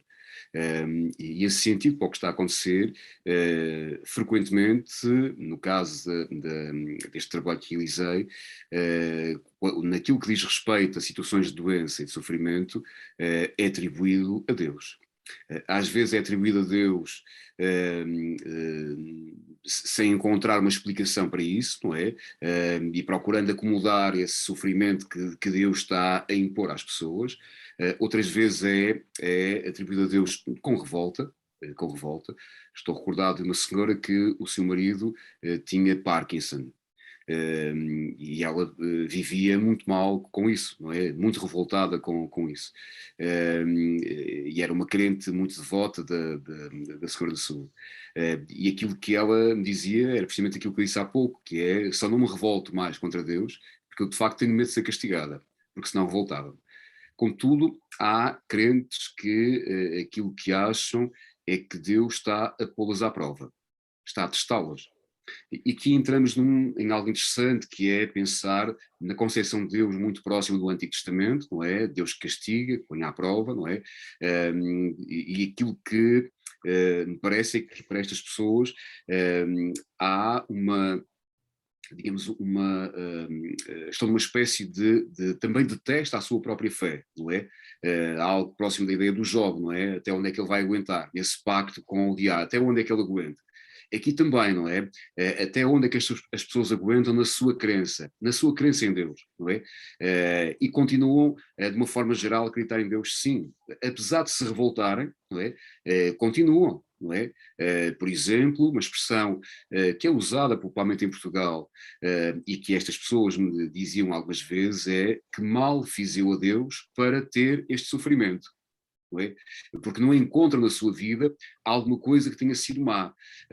Ou seja, aquilo que me parece é que frequentemente acham que o sofrimento que têm não decorre de alguma culpa da sua ação, mas decorre de um teste em relação à sua fé. E a sua fé em Deus é uma fé efetiva? Sim, apesar da revolta. Não é? Relativamente à comparação com a Virgem, recorrentemente não é feita essa comparação, não é comparável, não se compara, não é? E o facto de não se comparar, eu creio que diz muito, não é? Creio que diz muito, porque, digamos, apesar de tudo, eu creio que Deus continua a ser um ser relativamente distante para as pessoas. A ausência de materialidade impede aquilo que é uma relação religiosa imanente, não é? De abraçar, de tocar, de beijar, de falar, não é? De ir visitar. Aquilo que me diziam algumas pessoas era: vou à igreja visitar a minha mãe. A sua mãe que, estou acordado de uma senhora que fazia 2 visitas. Ela ia visitar a sua mãe que estava na igreja, que era a Senhora da Saúde, e ia visitar a sua mãe ao cemitério, que já tinha morrido, não é? Portanto, concebê-la como uma mãe idealizada é, ao mesmo tempo, dizer que não é comparável. Não é concebível qualquer comparação. Não é? Isto não significa a anulação de Deus, não é? Não significa por exemplo, ao longo da história do culto mariano, houve em alguns momentos alguns que pensaram na emancipação do culto, não é? E que este culto se pudesse emancipar, criando um novo culto, não é? Digamos, uma seita, digamos assim, utilizando a palavra no sentido mais etimológico, mas eu creio que a religião popular, e em particular a Senhora da Saúde, vive também dessa dialética com Deus e vive da mais-valia que é ter Deus que vai ancorar e que vai magnetizar todo o mal que possa existir, permitindo que a idealização da Senhora da Saúde esteja à margem de qualquer mal que lhe possa ser atribuído, porque ela está à margem disso. Não é? Está à margem porque a mãe ideal não vai querer fazer mal aos seus filhos. Não é? Então não temos algo comparável. Não é? Não sei se fui claro na... Sim, muito interessante. Obrigado. Ok, temos 3 pessoas que querem fazer perguntas. Pelo que vi, o primeiro a levantar a mão foi o Caio Novaes. Força, Caio. Boa tarde a todos. Primeiro, belíssimo trabalho, Pedro. Olha, muito obrigado pela partilha. Também a Eugênia por também partilhar o e-mail na lista também dos investigadores. Era uma pergunta muito breve sobre a questão da institucionalização também da religião popular, enfim. Queria perguntar, Pedro, a que se deve essa distância que você acredita? Ou porque me parece que é uma busca de autenticidade, né? Algo se perde de autêntico nessa dimensão mais íntima, enfim, das pessoas, e o que é que se perde, vamos dizer, claro, todo o processo generalização acaba se perdendo algum particularismo, né, vamos dizer, das pessoas, mas parece que há algo mais, não é? E eu não sei, gostava de perguntar se o Pedro tem alguma pista sobre isso. Eu não percebi de uma forma clara a questão, podia só, porque eu por momentos não ouvi uma... Peço desculpas. Não, o Pedro referiu essa distância entre também a questão da religião institucionalizada, da instituição e da religião popular, não é? Também que referiu. E eu gostaria de perguntar, a pergunta é a que se deve essa distância? Se o Pedro tem alguma pista sobre essa questão, porque me parece que é uma busca por autenticidade, e algo se perde nessa autenticidade, não é? Quando se institucionaliza. Uhum. E eu fiquei curioso para saber se o Pedro tem alguma pista sobre essas questões. Obrigado pela pergunta, Caio.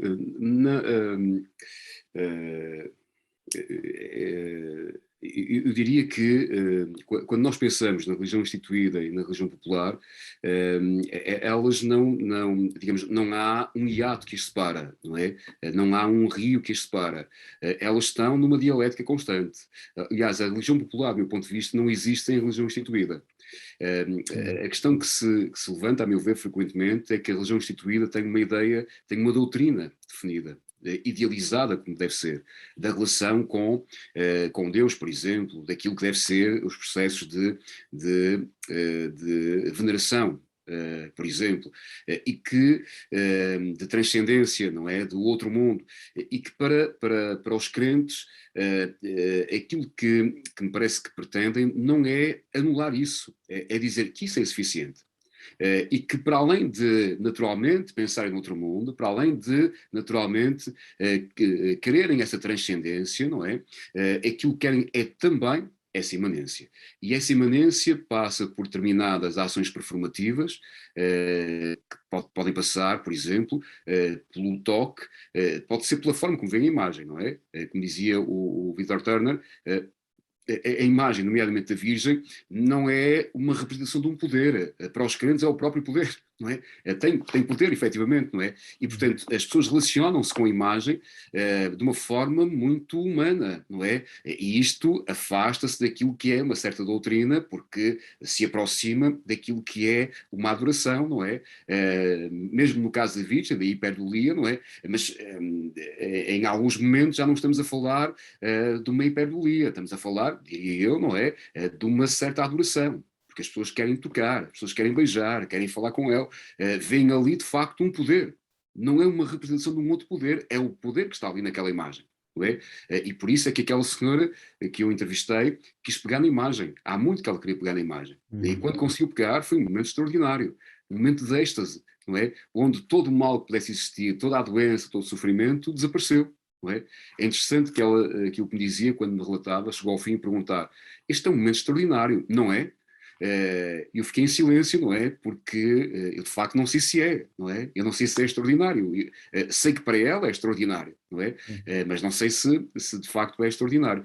E, portanto, a religião instituída e a religião popular, elas estão interligadas. As próprias crentes, o que fazem é efetivamente isso. É efetivamente criar essa interligação. Não é? E que são as mesmas pessoas que vão a missas, que acreditam em Deus, etc. Não é? Não estamos a falar de outras pessoas. Não estamos a falar de uma separação, estamos a falar de uma interligação. Só que as amarras da religião instituída são demasiado claustrofóbicas para a crença das pessoas. E como são extremamente claustrofóbicas, as crenças dos crentes, passa a expressão, transbordam, extravasam. Não é? E é necessário depois, por parte da religião instituída, doutrinar como deve ser, o que se deve fazer. É claro que não resulta de uma forma efetiva, não é? Às vezes dá-se uma nova roupagem. A nova roupagem, por exemplo, é dizer que afinal não houve aparições, porque de facto a Virgem não apareceu em Fátima, mas houve visões, ou seja, houve alguém que diz que viu, não é? E acredita que viu. E estamos a falar de outra coisa. Para os crentes é irrelevante, diria eu, não é? Numa questão teológica, claro que tem relevância, não é? E estamos a criar aqui uma mudança. Para os crentes não. Para os crentes não, porque os crentes acham que a Virgem apareceu em Fátima e vão a Fátima. E fazem peregrinação, né? E interligam-se. E isto é, a meu ver, interessante, não é? Porque não há uma separação. Não há separação. Não existia, a meu ver, religião popular no âmbito do catolicismo sem religião instituída. Elas necessitam uma da outra, não é?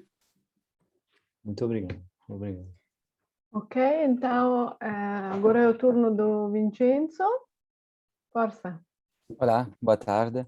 Então, eu teria alguma... Primeiro, que também na Itália, queria dizer antes uma coisa para chegar nas perguntas depois, que também na Itália tem esta especialização do culto da Nossa Senhora, e que também próximo dos cultos dos santos, então tem como dizer, uma especialização dessas figuras para cada situação que depois pode virar um tudo, né? E que todas essas figuras também trazem um culto que está ligado às imagens, às materialidades, ligado ao toque com essas figuras mesmo, de uma fisicidade do devotos com os cultos, né? Então, minhas perguntas seriam assim, tem esse rapporto com as imagens votivas da Nossa Senhora da Saúde e também no ambiente mais privado, então se tem altares privados feitos para os devotos nas casas delas, mas...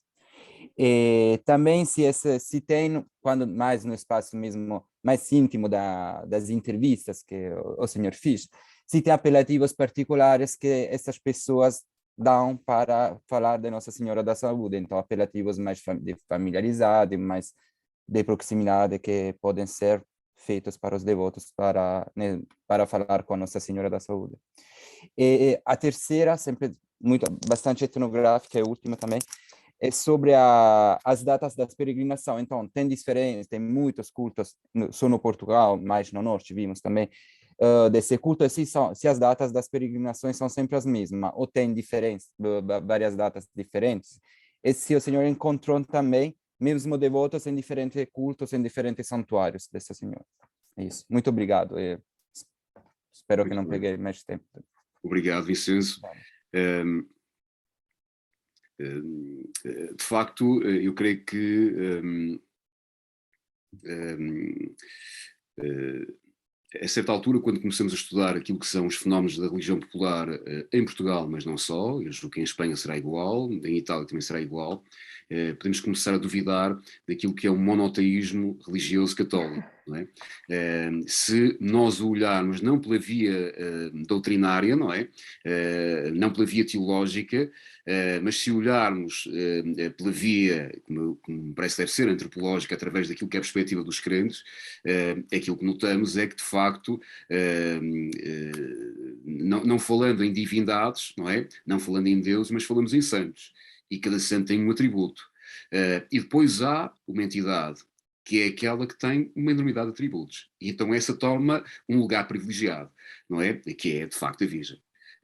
Que é um lugar privilegiado porque não é igual aos outros e tem essa abrangência que, de facto, a meu ver, faz sempre pensar naquilo que são os grandes deuses. Aliás, por vezes, quando comparamos aquilo que são atributos da Ísis, por exemplo, não é? E da Virgem, verificamos que há uma semelhança que é interessante em termos de análise, seja a forma como as designações que lhe são atribuídas, seja aquilo que é o facto de também terem uma e outra nascimentos virgens, não é? Que são particularmente interessantes, nascimentos virgens, não é? Porque trazem consigo, desde logo, a aura do milagre, do extraordinário, não é? Da criação de um novo tempo, etc., da não necessidade de uma masculinidade para um processo reprodutivo, bom, etc. E, portanto, eu diria que é quase que é interessante, a meu ver, pensarmos ou discutirmos aquilo que naturalmente não podemos falar em politeísmo, não é? Ou pode não ser adequado falar em politeísmo, mas será difícil, digamos assim, olhar para a paisagem religiosa em Portugal, em Espanha, em França, em Itália, e reduzir num olhar, se quiserem, mais antropológico, àquilo que é um monoteísmo, diria eu. Não é? Pelo menos teremos que falar, em alguns casos, em monoteísmos alternativos, não é? Temos que encontrar aqui outras formulações que permitissem ver outros aspectos. Relativamente aos altares privados, sim, encontrei diversas pessoas que têm altares privados, altares que são improvisados, boa parte das vezes, pode ser um móvel, uma cômoda, geralmente está no seu quarto, geralmente é um lugar, estou recordado de ter entrevistado uma senhora que tinha um altar extraordinário, que eu queria fotografar, mas que não consegui fazê-lo. Ela nesse altar tinha imagens da Virgem, tinha fotografias dos seus familiares vivos e tinha fotografias dos seus familiares mortos. Então estavam todos nessa cômoda. No momento em que eu lhe pedi para fotografar e ela autorizou, o seu filho bateu à porta e aquilo que pediu foi para, quando ela lhe disse o que ia fazer, tirar fotografias dos vivos, depois dos mortos, e ficou apenas a Virgem, e eu simpaticamente tirei uma fotografia, mas a ideia era retratar tudo, não é? O que lá estava. E essa presença é interessante. Uma senhora que inquiri que teve um cancro e que, passado pouco tempo, teve um novo cancro, aquilo que ela me dizia era, e que perdeu o emprego, não é? E que vivia porque ela passava a febre, portanto usava o febre para passar, e não podia fazer movimentos com o braço, e portanto ficou sem emprego. E aquilo que ela me dizia, numa das entrevistas que fizemos, para além de ter que pensar só naquele dia, não podia pensar no dia seguinte, porque não sabia o que ia acontecer no dia seguinte, mas o que ela me dizia era que quando estava deitada na sua cama e sentia que era um dia que tinha menos forças, o que fazia era olhar para a imagem, ela tinha uma imagem em cima da cômoda, e falava com ela. E falava como se fala com uma pessoa, e pedia ao mãe, dá-me força para eu conseguir levantar-me. E era através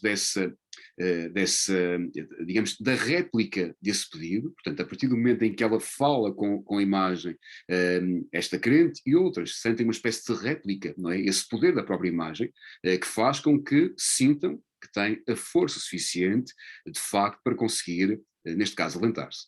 Não é? E, portanto, o falar, há bocadinho, quando apresentei, realcei o falar, porque de facto o falar é muito importante. Porque falar, quando eu falo com o outro, eu estou a conferir o outro humanidade, não é? Estou-lhe a conferir a condição humana. Não é? E ao conferir a condição humana, é exatamente nesta relação com as imagens, elas tornam-se de facto humanas. Não é? É aquela imagem. Há lugares, por exemplo, onde fiz trabalho de terreno, que não há uma imagem, há 3 imagens. 3 imagens. E há pessoas que preferem relacionar-se com uma das imagens. E se bem estão a perceber a complexidade do que estou a tentar, do processo, não é? Que é, temos a Virgem em Portugal só, temos a Virgem em relação à qual há 1000 invocações da Virgem. Uma das invocações é a Senhora da Saúde, em relação à qual encontrei mais de 300 lugares, e em cada lugar podemos encontrar uma, duas, três imagens da Virgem. Em alguns casos, as pessoas querem especificamente ir àquela. Em relação à relação entre lugares, não é? Por exemplo, um senhor que entrevistei que era motorista e que vivia em Lisboa, ele acompanhava o juiz, de quem ele era motorista, ao santuário, à Senhora da Saúde de Lisboa. E ele habitualmente ficava no carro, depois começou a ficar à porta e depois entrou. E quando começou a entrar, começou ele próprio a manifestar um culto e depois decidiu trazer esse culto para a sua aldeia. E aquilo que ele fez foi exatamente construir o culto à Senhora da Saúde na sua aldeia. Construiu o culto também em função, particularmente de um aspecto, é que o seu neto teve uma doença que foi relativamente grave, e aquilo que ele fez foi pedir à Senhora da Saúde para poder fazer face precisamente a essa situação de doença. Mas a quem ele pedia não era a de Lisboa, era a da sua terra, que ele tinha construído precisamente para isso. Não é? Portanto, esta coexistência aparentemente paradoxal, não é? Ou pouco lógica, eventualmente, ou passível de uma crítica lógica, de uma certa lógica, para estes crentes, na sua racionalidade de atuação e de crença, não existe, não é? Porque é perfeitamente possível esta coexistência, não é? Esta e esta é a minha, mas ao mesmo tempo há outra. E é mesmo que outras, não é? E, portanto, não há aqui nada que possa, para eles, ser ilógico, contraditório, de forma alguma. Relativamente às datas, de facto, as datas expandem-se pelo ano todo. Uma das dificuldades que eu tinha quando fazia trabalho de terreno era com o dia 15 de agosto. Porque no dia 15 de agosto, não é? Como sabem, no quadro de Conceição de Maria, aquilo que tínhamos, a Extensão de Maria, aquilo que tínhamos são festas por todo o país, não é? E muitas delas são precisamente da Senhora da Saúde. No trabalho de terreno, eu comecei por fazer trabalhos em festas. Depois, a certa altura, aquilo que passei a fazer foi fora também das festas, porque nas festas é verdade que havia toda uma exuberância que me interessava, mas depois para abordagens um pouco mais profundas e mais tranquilas, precisava de um não festa, não é? Comecei também a fazer no não, em momentos em que não havia festa. Okay. Muito obrigado Obrigado mesmo. pelas perguntas. Ok, obrigada. Eu também, quando estava em Fátima, nestes dias importantes, pensava que se precisava de uma equipa de futebol para fazer trabalho de campo, porque não era possível, senão. Temos mais duas perguntas. Eu peço aos que fazem as perguntas e também ao Pedro pensar que ficam 15 minutos, pelo tanto, para que todos possam ter uma resposta, de procurar de ser sintéticos. Então, agora é o Caio Busani, esta vez, que fala. Força. Bom, boa tarde a todos. Obrigado, Pedro, pela apresentação, foi muito boa. A minha pergunta já foi mais ou menos respondida, mas eu gostaria de levantar a questão quando você falou da relação dos crentes com a Maria, com a Virgem, e de chamar de mãe, de se vestir, de tocar, de roupas e tudo mais.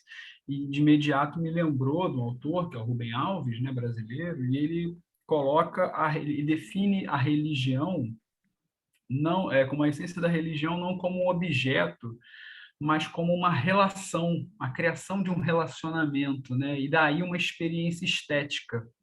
Então, imediatamente, quando você falou, eu lembrei dessa questão e gostaria que você falasse um pouco mais disso, como é esse relacionamento, esse vínculo que os crentes começam a estabelecer com a Virgem, né? Enfim, como isso se dá. Eu acho até que isso também tem uma relação com a separação da religião popular, que é muito mais de relação, muito mais estética, performática, do que a religião institucional, né? Então, eu queria que você comentasse um pouco mais sobre isso, por gentileza. Muito bem, obrigado, Caio. Sim, eu creio que, em primeiro lugar, de facto, temos o objeto, não é? Esse objeto, essa imagem está presente. Isso é inegável, não é? Está presente. Agora, aquilo que acontece é que, simultaneamente, aquilo que temos é a relação do crente com o próprio objeto. E esse relacionamento é, de facto, particularmente relevante nesta interação. Nomeadamente, não tanto na oração, não é? Porque ela está formalizada, ela está repetida, é previsível de alguma forma, mas naquilo que exige atuações mais performativas enquanto discurso, vamos chamar assim, que permite, por exemplo, o desabafo, não é? Na categoria do desabafo, isto é, narrar o sofrimento, falar. É que à medida que, quando é narrado o sofrimento, uma entidade que que está, digamos, agregada a uma imagem, aquilo que me parece que fica é uma intimidade com essa entidade. E essa intimidade de relacionamento faz com que ela saiba aquilo que já foi dito. É quase que criada uma memória, não é? Há um acumular de memória, e essa memória não está na própria coisa, essa memória está no relacionamento da pessoa com a coisa, não é? E essa memória, digamos, do relacionamento, uma memória íntima, não é? Porque há uma intimidade. Há coisas que são ditas e até são verbalizadas, não é?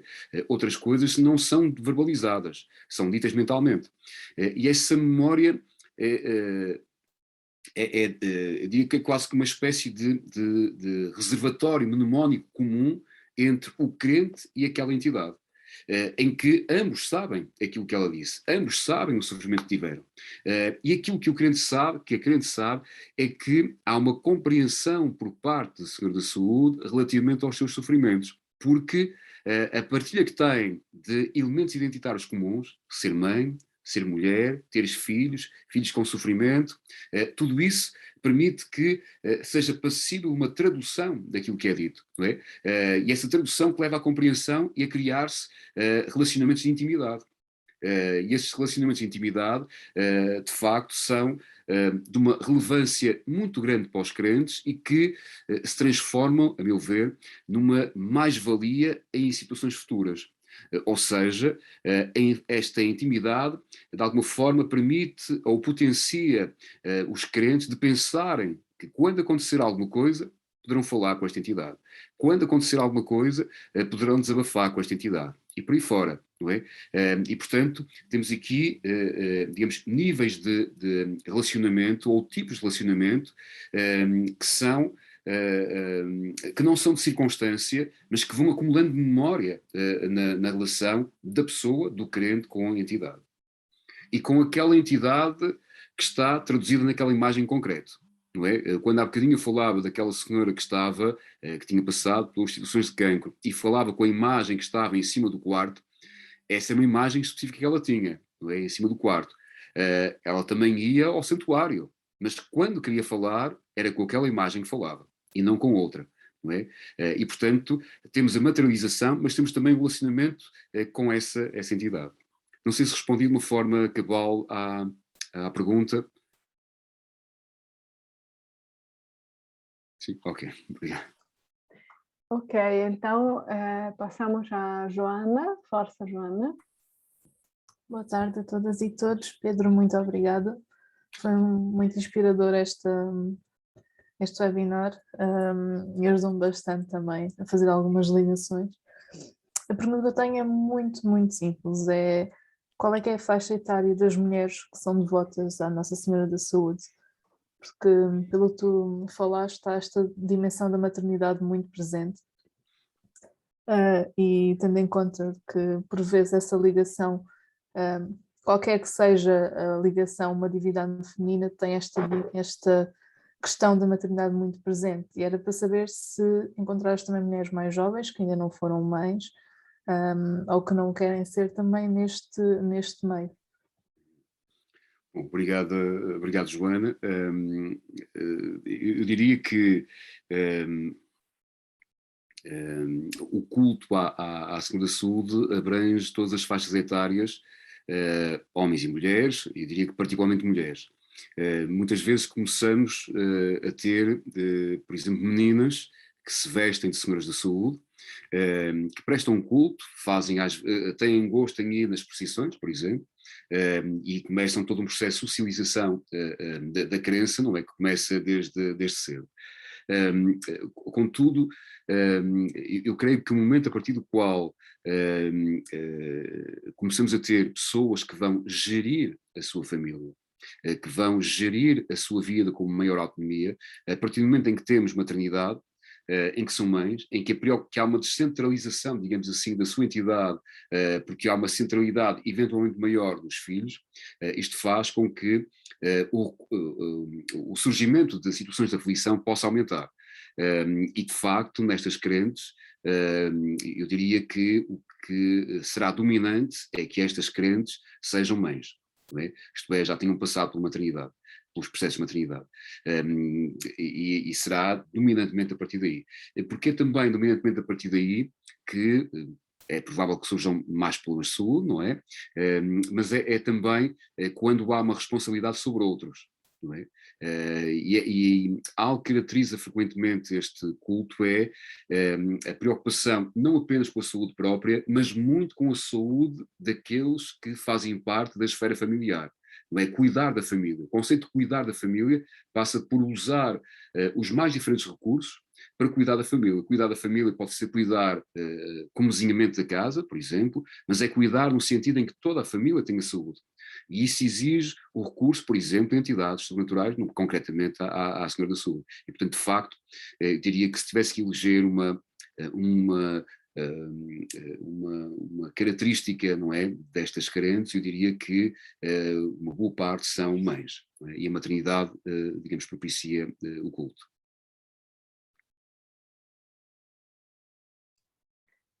Ok, pois não sei se há alguém mais que quer fazer uma pergunta curta.